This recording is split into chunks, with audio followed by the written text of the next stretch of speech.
Hi friends, good morning. જય માતાજી બધાને. જો આમાં નેન્સી મેડમ માટે છે ને ભાખરી બનાવી દીધી છે. આજે હાર્ડવાળી ભાખરી બનાવી છે અને મેં નેન્સી બેનને એમ લખેલો છે.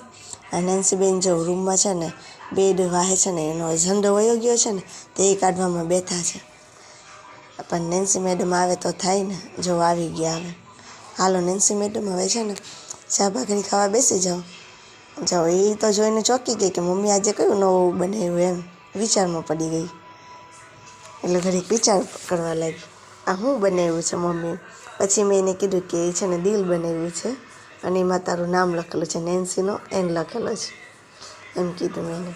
અને નેન્સી મેડમ કે મમ્મી મને ફોન દો. હવે જો નેન્સી મેડમ આવી ગયા છે અને ખાવા બેસી ગયા છે.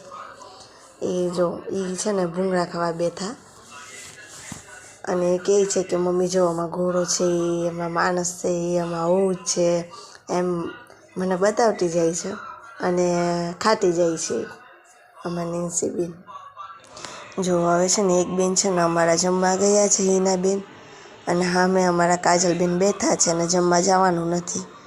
એટલે મેં વિચાર્યું લાવ એક મશીન ખાલી છે, અમે જગા છે તો લાવો આપણે બેસી ગઈએ અને આપણને થાય એટલું આપણે કામ ખેઈ નાખીએ. એ બેન આવે ત્યાં સુધીને આપણે બેસીને કરી નાખીએ અડધું કામ, એટલે એ લોકોને જલ્દી નવરા એ લોકો થઈ જાય. એના માટે મેં બેસી ગઈ છું. અને અમારી સામે કાજલબેન છે પણ એમને જવાનું છે નથી જમવા, એટલે મેં બેસી ગઈ છું. અને હિના બેન આવે ત્યાં સુધીને અમારે એક તાકો પણ પૂરો થઈ જશે, એ આવે ત્યાં સુધી તો. અને બધાને હવે બાય બાય. નેક્સ્ટ વ્લોગના